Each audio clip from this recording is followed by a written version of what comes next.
Kajian Kitab.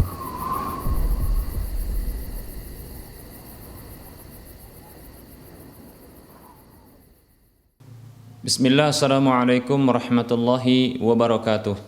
Innal hamdalillah nahmaduhu wa nasta'inuhu wa nastaghfiruh wa na'udzu billahi min shururi anfusina wa min sayyiati a'malina.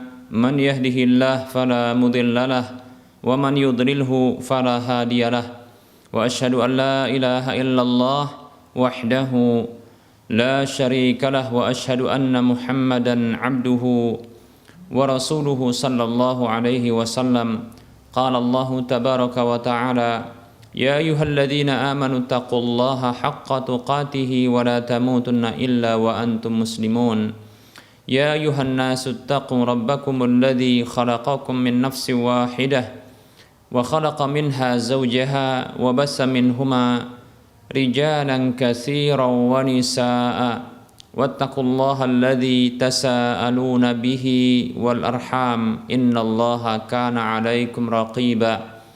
Ya ayyuhalladzina amanu taqullaha wa qulu qawlan sadida yuslih lakum a'malakum wa yaghfir lakum dhunubakum wa may yuti'illaha wa rasulahu faqad faza fawzan 'azima. Amma ba'd, fa inna asdaqal hadisi kitabullah wa khairal huda huda Rasulillah sallallahu alaihi wasallam wa syarral umuri muhdatsatuha wa kullu muhdatsatin bid'ah wa kullu bid'atin dhalalah wa kullu dhalalatin finnar. Para pemirsa Rosyad TV dan para pendengar Radio Medan Mengaji di mana saja Anda berada, rahimani wa rahimakumullah. Alhamdulillah, kita bersyukur kepada Allah Subhanahu wa taala atas semua kebaikan dan kenikmatan yang Allah berikan kepada kita. Selawat dan salam tak lupa kita ucapkan untuk nabinya Muhammad sallallahu alaihi wasallam. Para hamba Allah rahimani wa rahimakumullah, kita akan lanjutkan pembahasan kitab Minhajul Muslim dalam bab adab, dan kali ini kita akan melanjutkan pembahasan tentang adab terhadap Rasulullah sallallahu alaihi wasallam.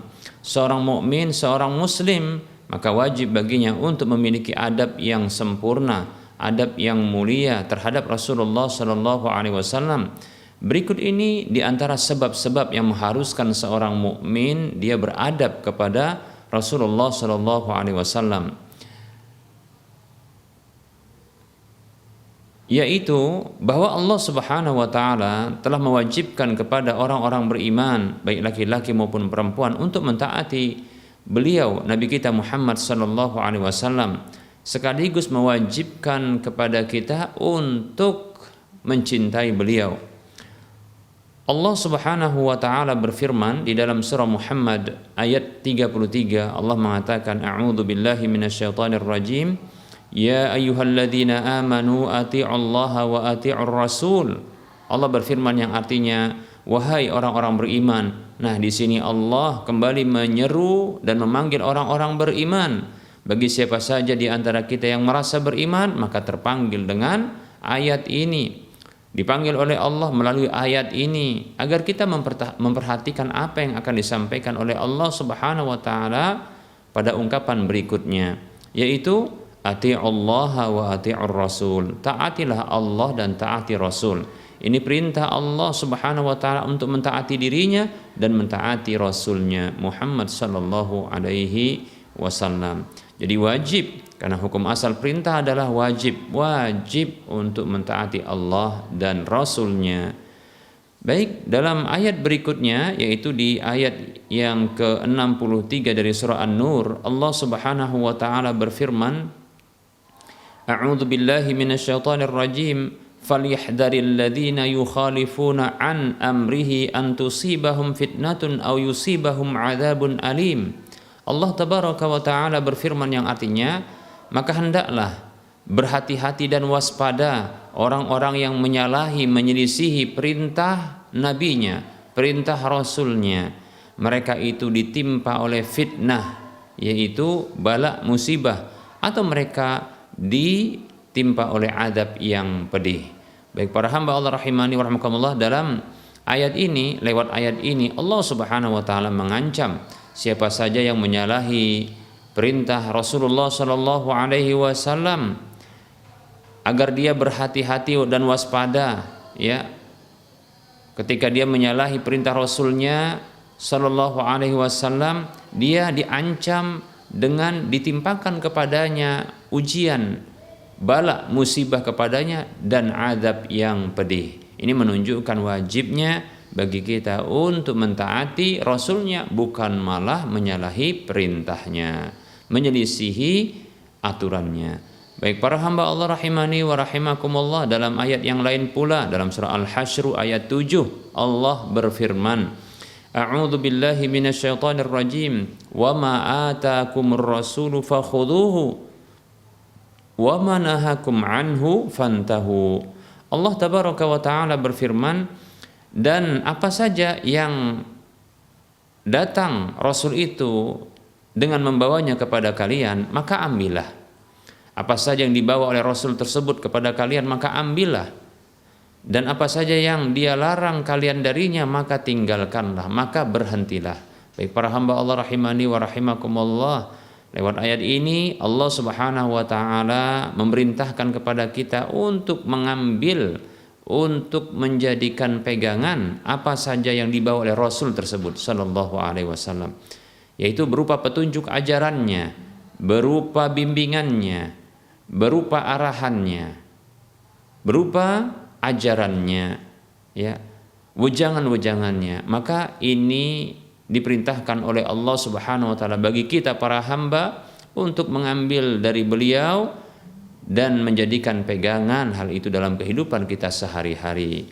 Sekaligus, ya, Allah Subhanahu wa taala memerintahkan agar kita berhenti, menjauhi, meninggalkan apa saja yang dilarang oleh Nabi Shallallahu Alaihi Wasallam tersebut. Tentunya tidaklah Rasulullah Shallallahu Alaihi Wasallam membawa sebuah ajaran yang beliau perintahkan kita untuk melakukannya, melainkan pasti di sana ada kebaikan-kebaikan.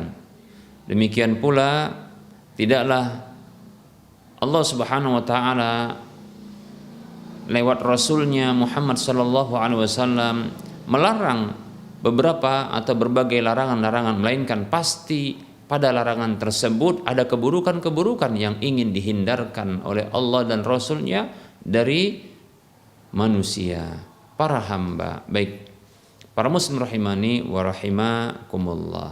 Nah, ini menunjukkan kebaikan, ya, kebaikan Allah dan Rasulnya.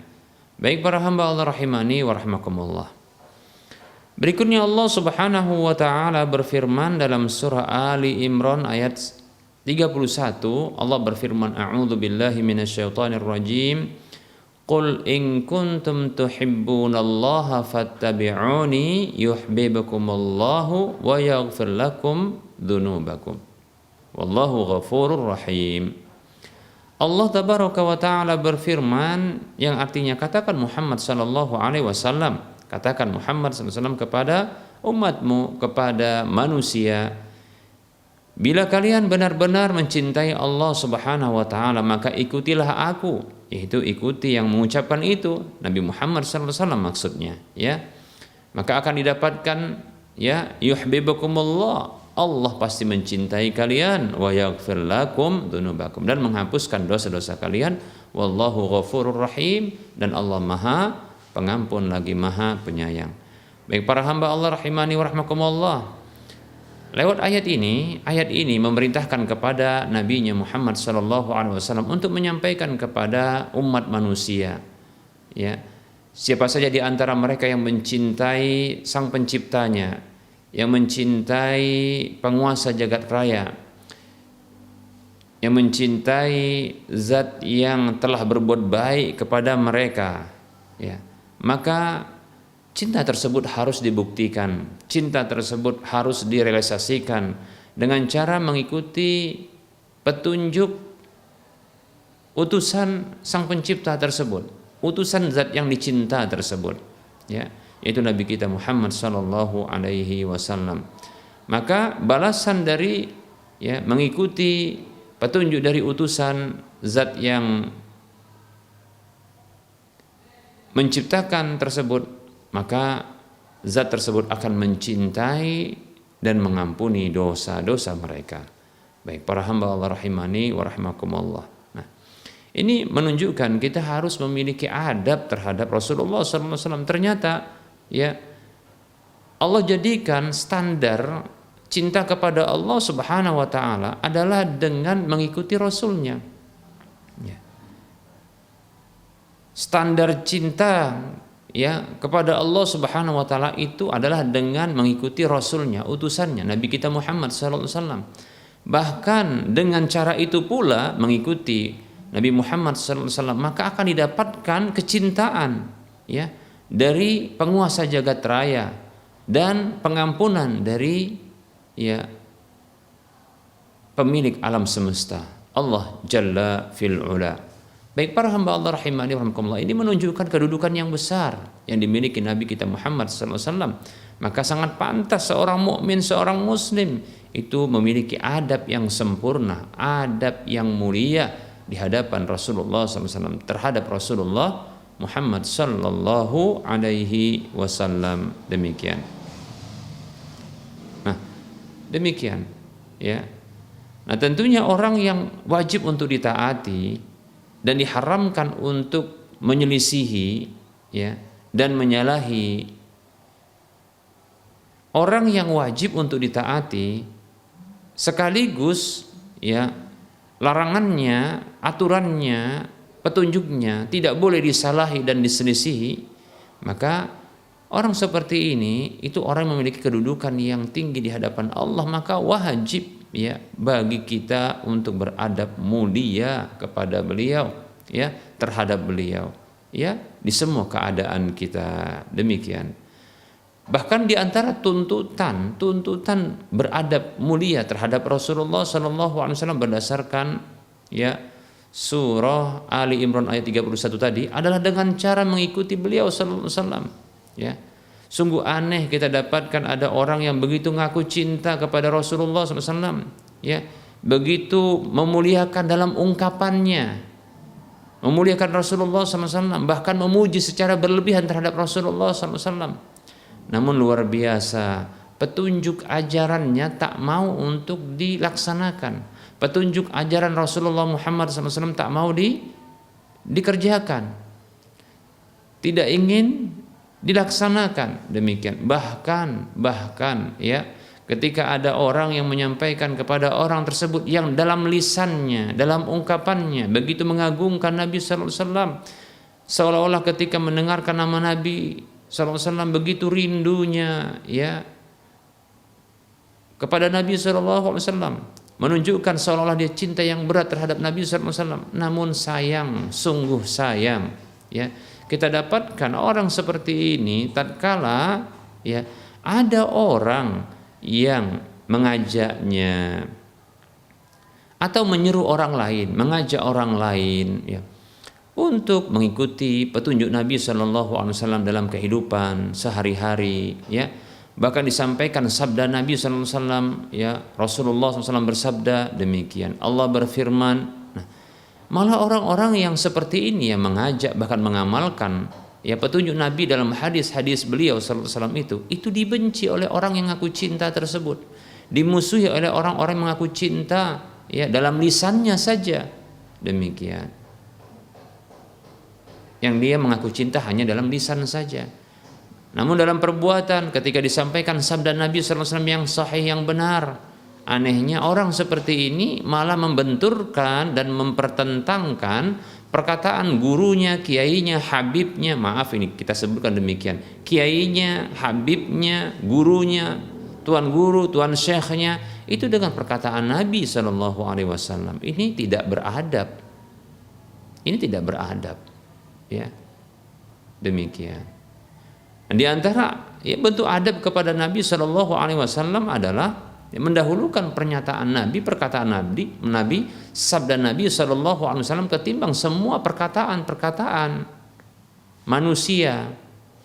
Baik itu perkataan orang yang paling dihormati, orang yang paling ya ditokohkan, orang yang paling dimuliakan ketika itu seperti habibnya, gurunya, ustadznya, syekhnya, kiainya, demikian. Ya, para hamba Allah rahimani rahimakumullah, ya. Kenapa? Itu bukti cinta kepada Allah Subhanahu wa taala. Dan itu sekaligus juga bukti cinta kepada Rasulullah sallallahu alaihi wasallam, utusan Allah Subhanahu wa taala. Demikian. Ya namanya juga orang cinta, tentunya mengikuti orang yang dicinta. Itu bukti cinta. Bukti cinta adalah mengikuti orang yang dicinta. Seperti itu, ya. Baik para hamba Allah rahimani rahimakumullah. Barangkali ini sering kita sudah sebutkan, sering kita sampaikan, ya. Tapi tak apalah kita ulang agar semakin menancap di dalam benak kita. Demikian. Baik para hamba Allah rahimani wa rahimakumullah. Baik di antara yang menunjukkan atau yang menjadi sebab faktor, ya, wajibnya seorang muslim, seorang mukmin untuk beradab kepada Nabi Muhammad sallallahu alaihi wasallam adalah bahwa Allah Subhanahu wa taala menjadikan Rasulullah Muhammad sallallahu alaihi wasallam sebagai hakim, pemutus perkara, penetap kebijakan, sebagai imam yang diikuti. Demikian. Yang pernyataannya, yang perintahnya, yang larangannya itu wajib untuk ditaati. Demikian. Yang setiap keputusan dan kebijakannya itu wajib untuk dipatuhi. Demikian para hamba Allah rahimani wa rahimakumullah. Allah tabaraka wa taala berfirman di dalam surah An-Nisa ayat 105, Allah berfirman, A'udzu billahi minasyaitonir rajim. Inna anzalna ilaikal kitaba bil haqqi litahkuma bainan nasi bima arakallah. Allah tabaraka wa taala berfirman dalam surah An-Nisa ayat 105 yang artinya sesungguhnya kami telah turunkan kepadamu kitab itu dengan membawa kebenaran. Sesungguhnya kami telah menurunkan kepadamu wahai Muhammad sallallahu alaihi wasallam sebuah kitab itu dengan membawa kebenaran agar engkau memberikan putusan hukum di tengah-tengah manusia dengan apa yang telah Allah tampakkan kepadamu, yang Allah wahyukan kepadamu, begitu, ya. Baik para hamba Allah rahimani wa rahimakumullah. Nah, ini dalil yang jelas lagi gamblang, ya, penunjukan Nabi sallallahu alaihi wasallam, ya,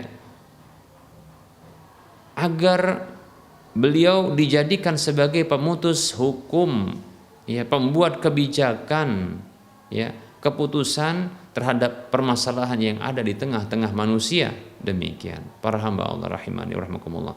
Dan keputusan tersebut, keputusan hukum tersebut, kebijakan tersebut, ketetapan tersebut, ya, itu berdasarkan wahyu dari Allah Subhanahu wa taala yang memang Allah Subhanahu wa taala tampakkan kepada Nabi kita Muhammad sallallahu alaihi wasallam yang tidak ditampakkan kepada kita. Seperti itu. Baik para hamba Allah rahimani wa rahimakumullah, dalam ayat yang lain dalam surah Al-Maidah ayat 49 Allah tabaraka wa taala berfirman, A'udzu billahi minasyaitonir rajim. Wa anihkum bainahum bima anzalallahu wa la tattabi' ahwa'ahum. Allah tabaraka wa taala berfirman yang artinya, dan berikanlah putusan kebijakan terhadap masalah yang terjadi di tengah-tengah mereka berdasarkan apa yang telah Allah Subhanahu wa taala turunkan. Dan janganlah engkau mengikuti hawa nafsu mereka, keinginan mereka. Baik para hamba Allah rahimani wa rahmakumullah. Ini perintah kepada Nabi sallallahu alaihi wasallam sekaligus, ya, ini menjadi pengkabar terhadap kita, untuk kita, bahwa Nabi itu diperintah oleh Allah Subhanahu wa taala, ya, untuk memberikan putusan hukum di tengah-tengah manusia. Demikian.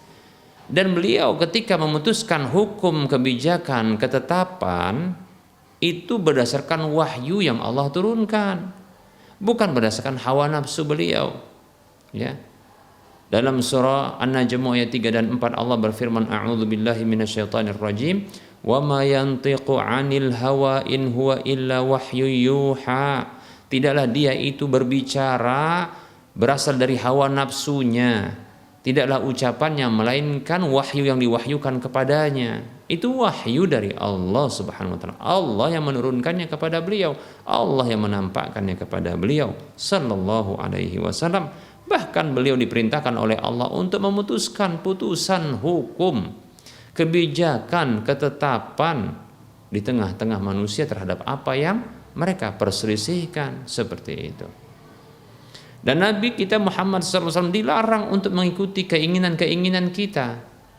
Jadi Rasulullah tidak boleh condong kepada keinginan kita, ya, hasrat kita, kehendak kita. Tidak. Allah hanya mengikuti dan mentaati keinginan Allah Subhanahu wa taala. Rasulullah SAW itu hanya mengikuti, Nabi kita Muhammad SAW hanya mengikuti, ya, kehendak Allah Subhanahu wa taala, bukan kehendak manusia. Demikian. Baik para hamba Allah rahimani wa rahimakumullah. Kita lanjutkan, kita sebutkan firman Allah Subhanahu wa taala dalam surah An-Nisa ayat 65. Allah mengatakan, a'udzu billahi minasyaitonir rajim. Fala wa rabbika la yu'minuna hatta yuhakkimuka fima syajara bainahum thumma la yajidu fi anfusihim harajan mimma qadaita wa yusallimu taslima. Allah Jalla fil Ula berfirman yang artinya, demi Rabbmu, Masya Allah, ya, jarang-jarang ini Allah Subhanahu wa taala bersumpah dengan dirinya, ya. Yang banyak kita dapatkan Allah Subhanahu wa taala itu bersumpah dengan nama makhluknya, menunjukkan besarnya manfaat makhluk tersebut bagi, ya, bagi makhluk yang lainnya, ya. Dan tentunya Allah Subhanahu wa taala ketika bersumpah, yaitu adalah kewenangan Allah Subhanahu wa taala ketika dia bersumpah dengan nama-nama makhluknya. Adapun kita tidak boleh bersumpah dengan selain Allah Subhanahu wa taala, karena itu merupakan bentuk kesyirikan dan kekufuran. Kata Nabi sallallahu alaihi wasallam, man halafa bi ghairillahi faqad asyraka au kafara. Nabi kita Muhammad sallallahu alaihi wasallam bersabda, siapa saja yang bersumpah dengan selain Allah, maka sungguh dia telah berbuat kesyirikan atau kekufuran. Baik para hamba Allah rahimani wa rahimakumullah. Allah Subhanahu wa taala bebas, tidak ada hukum bagi Allah Subhanahu wa taala. Allah tidak dikaitkan dengan hukuman. Allah tidak diikat dengan hukuman karena hukumnya itu milik Allah dan kembali kepada Allah. Demikian. Maka Allah boleh untuk bersumpah dengan nama-nama makhluknya. Adapun kita tidak boleh, ya. Baik para hamba Allah rahimani wa rahimakumullah. Ketika Allah bersumpah dengan nama-nama makhluknya, itu menunjukkan keutamaan makhluk tersebut di hadapan makhluk yang lainnya. Besarnya manfaat makhluk tersebut yang Allah bersumpah dengan namanya, ya, itu di hadapan makhluk-makhluk yang lainnya. Banyak manfaatnya dan tinggi kedudukannya. Demikian. Makhluk apa saja yang Allah bersumpah dengannya. Demikian. Nah, tentunya ketika Allah bersumpah dengan dirinya, yang tentunya diri Allah Subhanahu wa taala adalah zat yang tidak diciptakan, bahkan dia sang pencipta, yang tentunya keutamanya lebih besar. Ini menunjukkan bahwa isi sumpah tersebut begitu besar.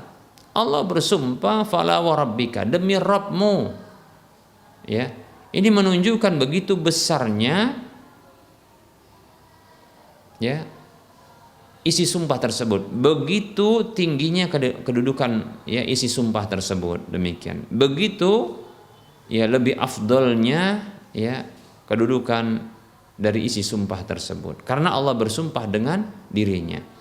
Kalau Allah bersumpah dengan makhluknya saja, itu juga menunjukkan keutamaan, ya, menunjukkan keafdolan, ya, dari makhluk yang Allah bersumpah dengannya sekaligus isi sumpahnya. Demikian. Nah, ketika Allah bersumpah dengan dirinya yang dia tidak dicipta, bahkan dia mencipta segala apa yang ada di jagat raya, alam semesta. Demikian. Dialah sang pencipta. Ketika dia bersumpah dengan dirinya, menunjukkan begitu tingginya sesuatu yang Allah bersumpah dengannya, menunjukkan tingginya isi sumpah tersebut. Baik para hamba Allah rahimani wa rahmakumullah. Fala wa rabbika, demi Rabbmu, la yu'minun, mereka itu tidaklah beriman. Masya Allah ya. Jadi di sini dinafikan keimanan, ditiadakan keimanan ya dari orang-orang yang mereka itu tidak menjadikan Nabi sallallahu alaihi wasallam sebagai pemutus hukum di tengah-tengah mereka. Apa kata Allah? La yu'minun, mereka tidak beriman. Hatta yuhaqqimuka, sampai mereka menjadikanmu sebagai pemutus hukum ya, sebagai pemberi ketetapan hukum, sebagai pengatur kebijakan fima syajara bainahum, dalam apa saja yang diperselisihkan di tengah-tengah mereka. Summa la yajidu fi anfusihim harajan mimma qadaita, kemudian mereka tidak mendapatkan pada diri mereka itu rasa berat, rasa sungkan, enggan ya, mimma qadaita, dari apa saja yang engkau telah tetapkan, wa yusallimu taslima, dan mereka itu ya benar-benar ya menerima dengan lapang dada. Baik para hamba Allah rahimani wa rahmakumullah. Nah, ini menunjukkan begitu tingginya kedudukan Nabi sallallahu alaihi wasallam ya di hadapan Allah Subhanahu wa taala, sampai-sampai orang yang tidak menjadikan Rasulullah sallallahu alaihi wasallam sebagai pemberi putusan ya, penetap kebijakan,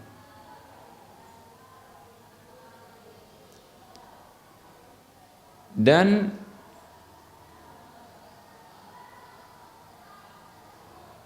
pembuat ya aturan ketetapan untuk apa saja yang terjadi perbedaan pendapat di kalangan para ulama, di kalangan para manusia ya, untuk ya penyelesaian terhadap urusan mereka, dan ketetapan tersebut tidak boleh diiringi dengan rasa berat ya. Ketetapan tersebut tidak boleh diiringi dengan rasa berat, bahkan ya mereka menerima dengan penerimaan yang sebenarnya. Maka inilah orang yang beriman. Sebaliknya tidak akan dinyatakan beriman ketika mereka tidak menjadikan Nabi Muhammad SAW sebagai pemberi putusan, tidak memposisikan Nabi SAW sebagai pengambil kebijakan dalam setiap permasalahan yang ada pada manusia. Demikian para hamba Allah rahimani wa rahimakumullah.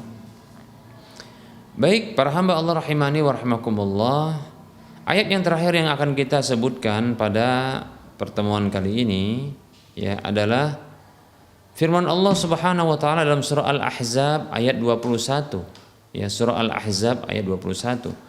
Allah Subhanahu wa taala berfirman, a'udzu billahi minasyaitonir rajim, laqad kana lakum fi rasulillahi uswatun hasanatun liman kana yarjullaha wal yawmal akhir wa dzakarallaha katsira. Allah tabaraka wa taala berfirman, sungguh untuk kalian, bagi kalian, pada diri Rasulullah sallallahu alaihi wasallam itu ada suri tauladan yang baik bagi siapa saja yang mengharapkan perjumpaan Allah dan hari akhir, dan dia mengingat Allah dengan sebanyak-banyaknya. Baik para hamba Allah rahimani wa rahimakumullah, ayat ini menjelaskan kepada kita bahwa Nabi kita Muhammad sallallahu alaihi wasallam adalah ya suri tauladan yang baik. Bahkan Allah Subhanahu wa taala yang mengangkat beliau sebagai pemberi suri tauladan yang terbaik ya. Ini bagi kita orang-orang beriman yang mengharapkan perjumpaan dengan Allah dan hari akhir. Baik para hamba Allah rahimani wa rahmakumullah. Nah, tentunya orang yang begitu tingginya kedudukannya di sisi Allah, di mana dijadikan sebagai ya contoh suri tauladan yang baik, kemudian diposisikan sebagai pemberi putusan ya di tengah-tengah manusia, bahkan orang yang tidak meyakini demikian itu tidak beriman, dan dijadikan sebagai ya imam yang diikuti. Nah, ini menunjukkan bahwa ini orang seperti ini memiliki kedudukan yang besar di sisi Allah, maka sangat layaklah diberikan ya ketetapan bagi orang-orang beriman untuk beradab ya yang mulia, adab yang tinggi ya, adab yang sempurna terhadap orang seperti ini, yaitu Nabi kita Muhammad sallallahu alaihi wasallam. Baik para hamba Allah rahimani wa rahmakumullah, kita cukupkan untuk penyampaian materi kita pada pertemuan kali ini.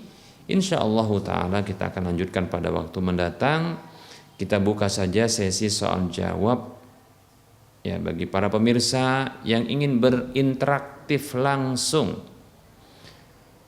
Silahkan hubungi nomor layanan kami di nomor 0822 88 88 6630. Silahkan bagi yang ingin bertanya langsung ya bisa di nomor tersebut ya. Atau di nomor yang sama pula bisa dilayangkan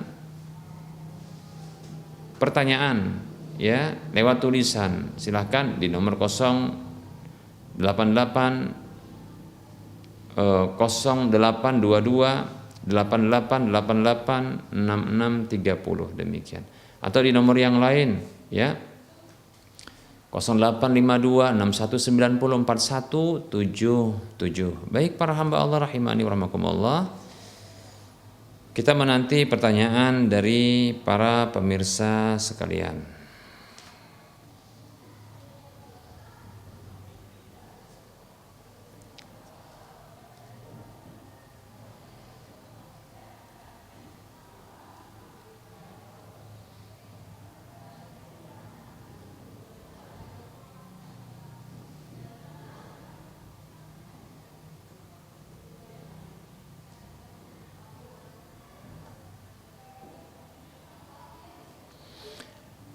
Baik, di sini ada pertanyaan. Assalamualaikum. Maaf Ustadz, mau bertanya, apakah boleh saya sholat duha di ruangan kerja yang mana di ruangan tersebut ada atasan saya yang bekerja di ruangan tersebut beragama non muslim Ustadz? Syukron.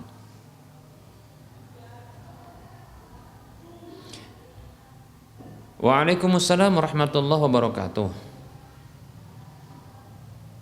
Insya Allah boleh ya sholat di ruangan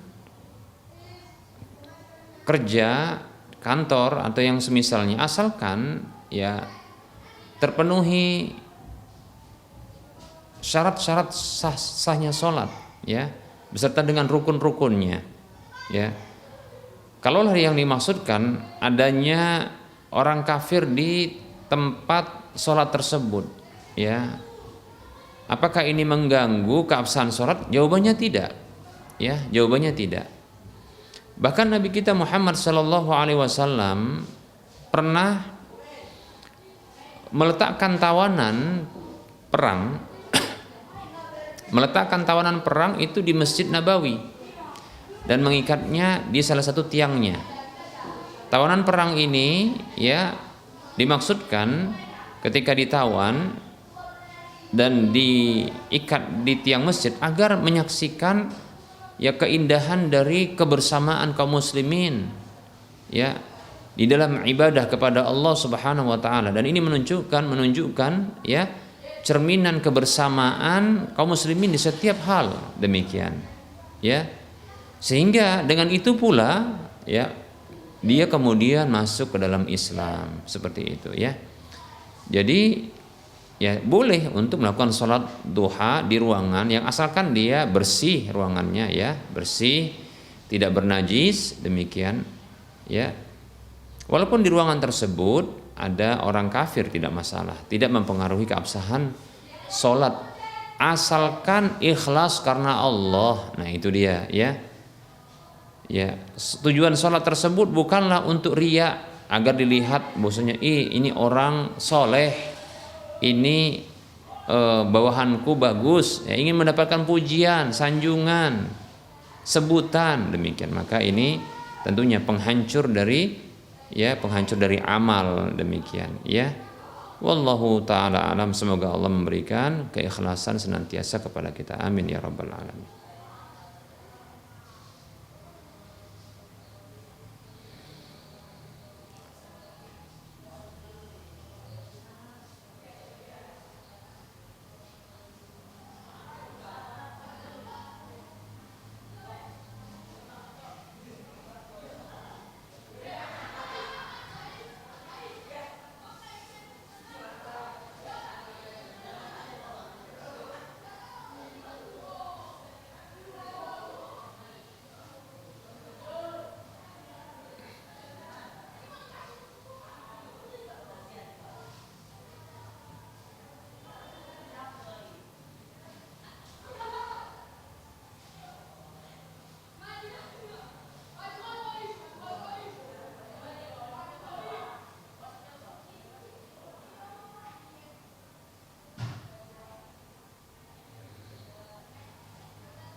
Baik, ada pertanyaan, Ustadz, apakah boleh seorang istri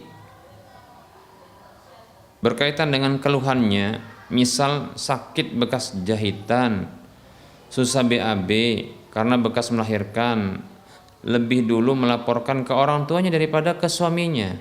Ketika ditanya mengapa tidak dikasih tahu suami, jawabannya malah mengungkit kejadian yang lalu. Katanya dulu berbulan-bulan lalu sang suami pernah dimintai tolong masalah lain tapi tidak dibantu. Itu jadi alasan mengapa tidak mau dibantu suami. Apakah bisa sang istri bersikap begitu, Ustaz? Selalu mengungkit kejadian kesalahan suami di masa lalu, padahal suami sudah bolak-balik minta maaf. Ya. Apakah boleh seorang istri meskipun dalam keadaan marah berkata kasar, mengangkat suara kepada suami, Ustaz? Dengan alasan Aisyah dulu pernah marah-marah, bahkan sampai menjatuhkan piring yang dibawa ya untuk Nabi Shallallahu Alaihi Wasallam, demikian, seperti itu. Dan istri minta cerai dalam keadaan sadar, dia mengerti betul hadis yang menyebutkan bahwa tidak akan masuk surga, tidak akan mencium aroma surga seorang istri yang minta cerai kepada suaminya tanpa alasan. Dia punya alasan, katanya ya ini sudah sesuai, katanya begitu, dan sudah dipikir matang-matang, demikian, begitu. Masya Allah ya.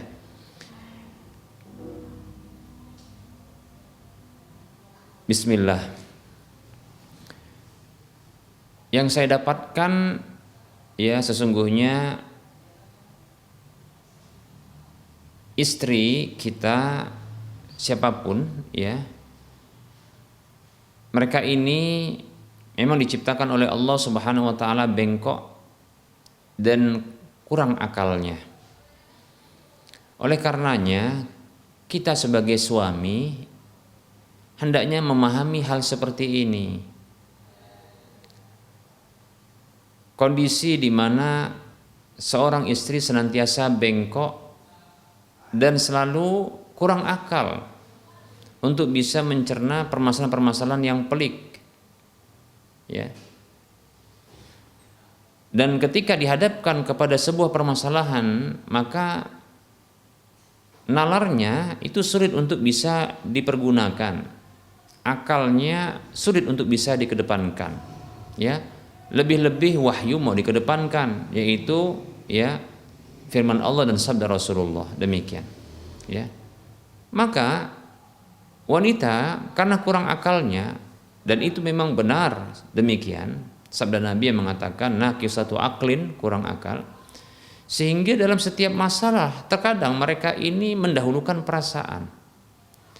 Perhatikan, inilah yang menyebabkan wanita itu dia bengkok, kurang akal, mengedepankan perasaan, seperti itu. Lalu kita laki-laki bagaimana? Makanya Nabi kita Muhammad SAW ya, itu memerintahkan kita untuk saling berpesan kepada sesama laki-laki ya, agar berbuat baik kepada wanita.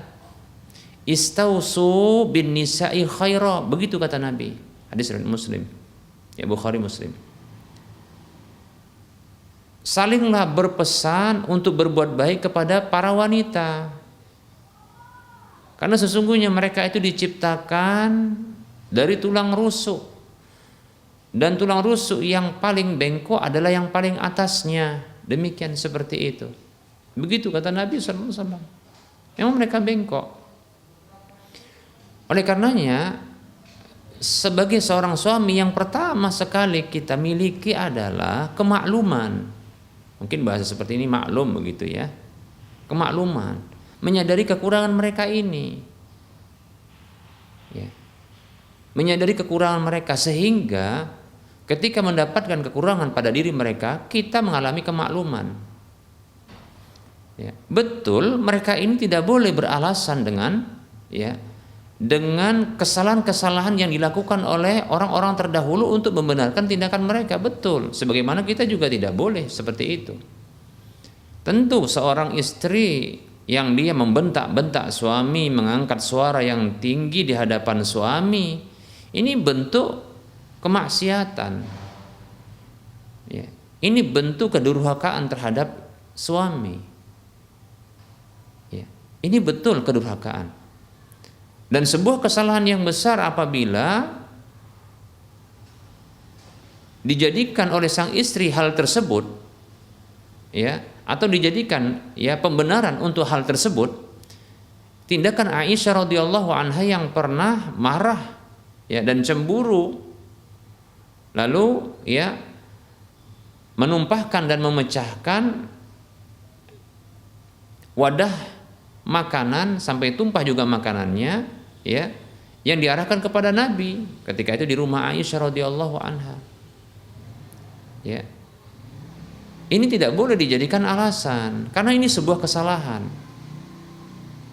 Demikian. Ini kesalahan, tidak bisa. Ya. Tapi begitulah wanita. Ya. Begitulah wanita. Dalam kasus ini, kasus yang disebutkan ini, saya ingin ngasih tahu ya,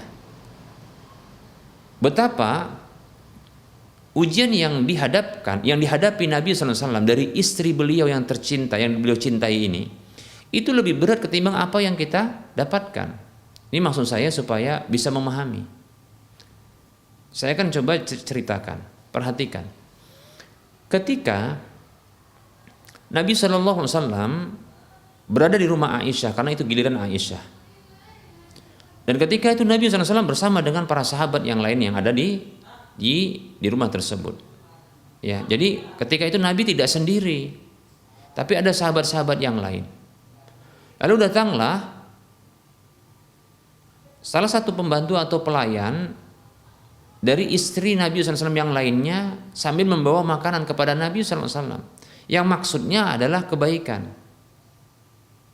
Ya, untuk memberi kepada Nabi, atau bisa juga untuk dihidangkan bersama dengan untuk tamu-tamu Nabi SAW. Aisyah radhiyallahu anha merasa cemburu, bahkan cemburu besar, berat cemburunya. Ya, mengapa ada makanan dari madunya yang hadir ya di rumahnya, sementara barangkali ia mampu untuk melakukannya. Lebih-lebih itu ada di hadapan ya, di hadapan orang-orang lain. Maka terbakar cemburunya. Dia pukul tangan dia pukul tangan orang yang membawa makanan tersebut, tumpah. Jatuh makanan, tumpah dan pecah. Demikian, seperti itu. Baik, ini bukanlah satu yang benar, ini keliru besar. Karena cemburu, demikian. Maka namun luar biasa, kejadian yang begitu memalukan, saya katakan memalukan. Kenapa? Ya, coba bayangkan sendiri kalau itu terjadi pada diri kita. Ya, jangankan di hadapan para sahabat yang lainnya atau di hadapan sahabat kita. Kalau seandainya itu terjadi, contohnya di dapur saja, di dapur gitu, kita sementara di ruang tamu, piring pecah begitu, dan pecahnya itu pecah disengaja, bukan tidak sengaja. Ya. Karena marah, kita itu malu besar, ya. Dan kejadian ini memang betul membuat Rasulullah malu sesungguhnya.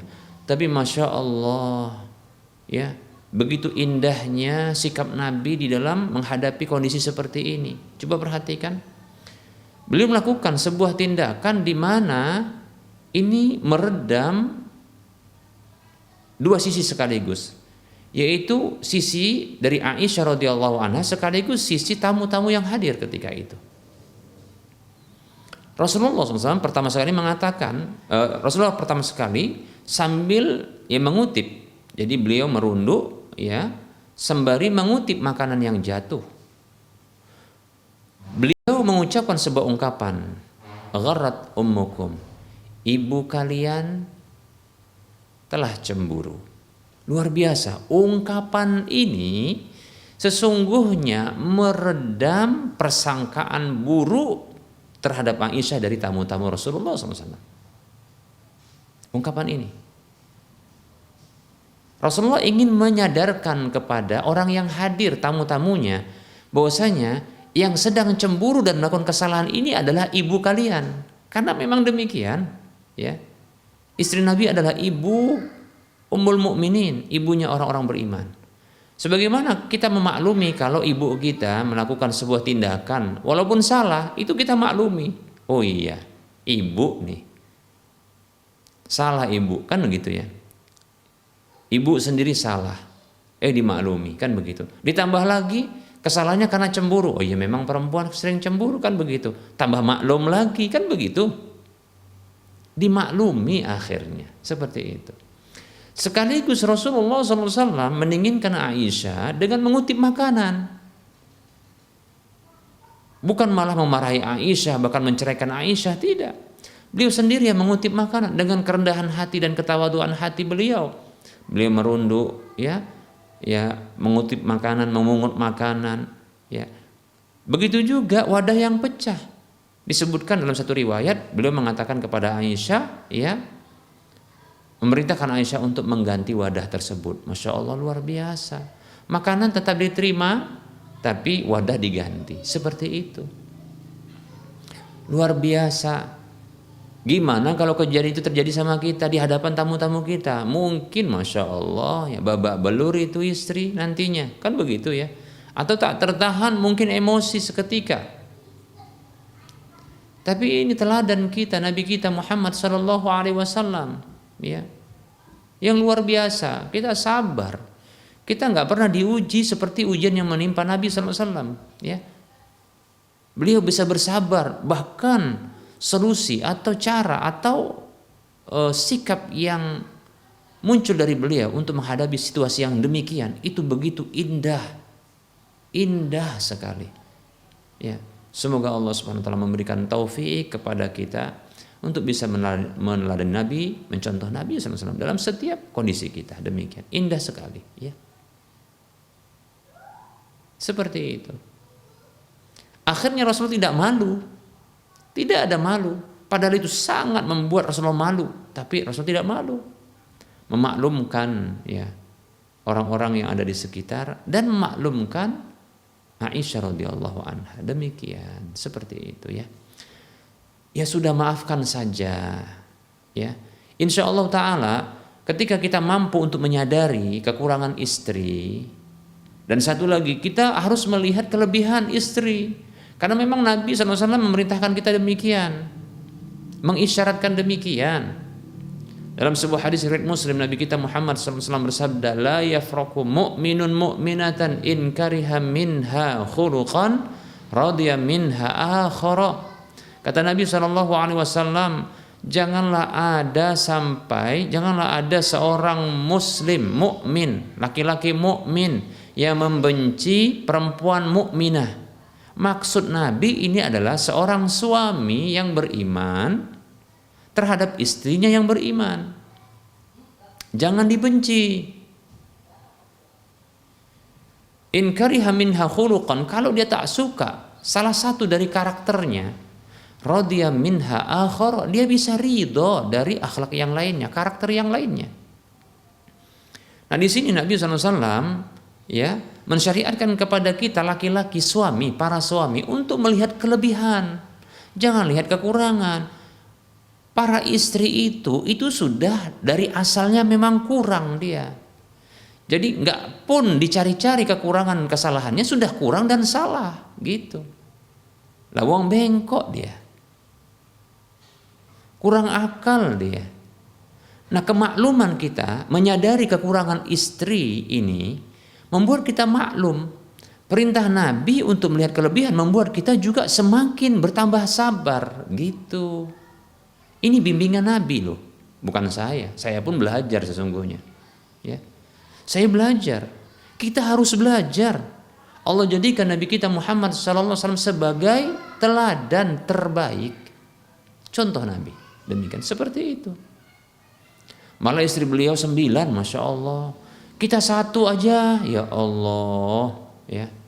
Coba tambah 1 lagi, ya. Mungkin bisa semakin dewasa begitu, ya. 1 saja mungkin sudah pusing, ya. Sebenarnya ini masalah mindset, masalah pola pikir kita, karena seseorang itu bertindak atas dasar pola pikirnya. Nah, kalau kita pola pikir kita di mindset, diatur, ya, sedemikian rupa sesuai dengan petunjuk Nabi, Masya Allah, luar biasa, ya.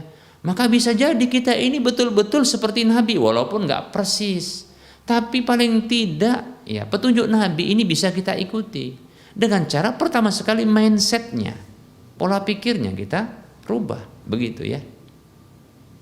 Demikian. Ya. Itulah kekurangan istri, demikian. Minta cerai juga demikian. Sudah tahu, coba bayangkan ini ya, kurang akalnya dia, kurang akalnya istri itu. Sudah tahu ancamannya bahwa orang yang minta cerai tanpa alasan yang dibenarkan karena mendahulukan perasaan, karena merasa perasaan juga ini ceritanya, ya. Itu karena kurang akalnya. Kurang akal, nggak dikedepankan akal, itu kurang akal. Yang dikedepankan perasaan, itulah tadi kan. Menilai dengan perasaan. Maka apa? Hasil yang terjadi, dia minta cerai untuk permasalahan yang sesungguhnya ringan, yang juga alasannya karena perasaan, kan begitu, pertimbangan atas dasar perasaan, ya. Hanya sedikit ya wanita-wanita yang diberi rahmat oleh Allah Subhanahu wa taala untuk cerdas dalam agama ini, sedikit, sulit ya untuk mendapatkannya, maka harus bersabar. Dan ingat, pernyataan ini ya jangan dijadikan oleh wanita-wanita bahwasanya ya kalian para suami harus sabar terhadap kami, nggak begitu ya. Baik ya, para hamba Allah rahimani wa rahimakumullah. Jadi ya sabar kita para suami ya. Ini nasihat yang berulang untuk para suami ya. Sabar kita. Ya. Baik para hamba Allah rahimani wa rahimakumullah ya. Jangan sampai kita menceraikan istri karena dia minta cerai, jangan. Andaikan dia tahu konsekuensi buruknya status janda, apalagi karena minta cerai, Masya Allah, itu bisa jadi orang seperti ini, janda seperti ini nggak akan mau ya dinikahi oleh laki-laki lain. Kenapa? Karena mudah untuk minta cerai. Kalau dia tahu itu nggak akan mau dia minta cerai. Itulah karena perasaan dan kurang akalnya. Ya. Maka sadari ya, seperti itu. Maka apa? Maafkan, besarkan sabar dalam diri kita, berlaku baik kepada mereka. Demikian itu pesan Nabi ya. Apa yang kita dapatkan dari istri kita itu tidaklah ya sebesar apa yang didapatkan Nabi SAW dari istri-istri beliau. Demikian. Ketika beliau bisa sabar, maka kita pun harus bisa sabar ya. Demikian. Innama yuwaffas sabiruna ajrahum bighairi hisab. Sesungguhnya dibalaslah pahala orang-orang yang sabar itu tanpa batas. Surah Az-Zumar ayat 10. Semoga Allah SWT menjadikan kita suami-suami yang saleh terhadap istri dan anak-anak kita serta keluarga kita ya. Dan semoga Allah Subhanahu wa taala memasukkan kita semuanya ke dalam surga beserta dengan keluarga kita, anak turunan kita, pasangan hidup kita. Amin ya rabbal alamin. Baik para hamba Allah rahimani wa rahmakumullah, telah masuk waktu salat zuhur untuk wilayah Medan dan sekitarnya. Kita cukupkan untuk pertemuan kali ini. Insyaallah taala kita akan lanjutkan pada pertemuan yang akan datang. Tentunya dalam penyampaian ini banyak kekurangan dan kesalahan serta kekeliruan. Kepada Allah saya mohon ampun pertama sekali, dan berikutnya saya mohon maaf kepada para pendengar dan para pemirsa sekalian. Kebenaran maka ambillah, kekurangan dan kesalahan serta kekeliruan maka tinggalkanlah. Sebelum kita mengakhiri perjumpaan kita, seperti biasa kita memberikan motivasi kepada kaum muslimin seluruhnya. Mari kita berdonasi ya, mengeluarkan sebahagian dari harta kita yang ini pasti akan bermanfaat bagi kita di dunia kita dan di akhirat kita. Pahala minimalnya ini adalah 700 kali lipatnya karena ini fisabilillah. Harta kita ini akan diarahkan untuk membebaskan lahan yang nantinya akan dibangun Masjid Al-Muwahhidin untuk wilayah Medan dan sekitarnya, yang akan dilakukan, diselenggarakan ibadah-ibadah di sana ya. Begitu juga kegiatan ya ta'lim ya, penyampaian agama, begitu juga kegiatan-kegiatan sosial insyaallah taala. Miliki aset akhirat bagi Anda semua dengan cara menginvestasikan harta Anda dengan mengirimkan ke nomor rekening berikut ini: Bank Syariah Mandiri atau Bank Syariah Indonesia di nomor 7127 485 555 atas nama Yayasan Lajnah Dakwah Medan, kode bank 451. Saya ulangi, miliki aset akhirat, salurkan harta Anda ke Bank Syariah Mandiri atau Bank Syariah Indonesia di nomor 7127 485 555 atas nama Yayasan Lajnah Dakwah Medan, kode bank 451, dan Anda bisa melihatnya di teks berjalan ya yang ada di layar kaca Anda. Semoga Anda termotivasi dan semoga bermanfaat. Wassallallahu ala Muhammad wa ala alihi wa ashabihi ajma'in. Subhanakallahumma wa bihamdika asyhadu an la ilaha illa anta astaghfiruka wa atubu ilaika walhamdulillahi rabbil alamin. Wassalamualaikum warahmatullahi wabarakatuh.